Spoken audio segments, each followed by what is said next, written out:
ილუზია ნომერი 1, რომლის გამოც შენ კვლავ ხარ ტოქსიკურ ურთიერთობაში.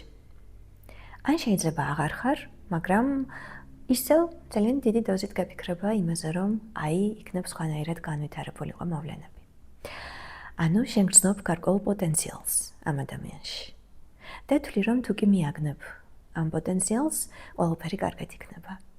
თუმცა სინამდვილეში ეს არის შენი წარმოდგენა იმის შესახებ, რომ ამ ადამიანში არის აღნიშნული პოტენციალი. თუმცა ის იქ ან არის, ან უბრალოდ არ არის. და მაშინაც კი თუ კი ის იქ არის, ამ პოტენციალის ამუშავება დამოკიდებულია ამავე ადამიანზე და არა შენზე. და ასევე რაც ხშირად ხდება ხოლმე არის ის, რომ სინამდვილეში ის შეგრძნება, რომელიც გაქვს იმ ადამიანში არსებულ პოტენციალთან დაკავშირებით, ეს შეგრძნება უკავშირდება არა იმ ადამიანის, არამედ შენივე პოტენციალს.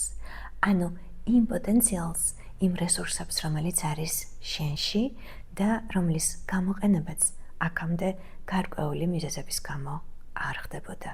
შეიძლება არ ხდებოდა უბრალოდ ამ ურთიერთობაში.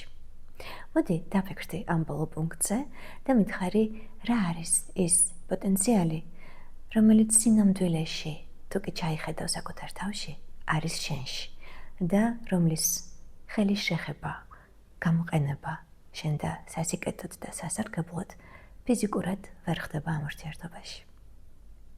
თუ კი გაინტერესებს ეს თემატიკა, თუ კი გაინტერესებს ტოქსიკური ურთიერთობების დინამიკა, ის თუ რა და როგორ ჯობია ადამიანმა გაიაზროს, გააკეთოს იმისთვის, რომ არ აღმოჩნდეს მსგავსი ტიპის ურთიერთობებში, შეგიძლია შემოგვიერთდე 1 ოქტომბრიდან 1 თვიან ონლაინ კურსზე.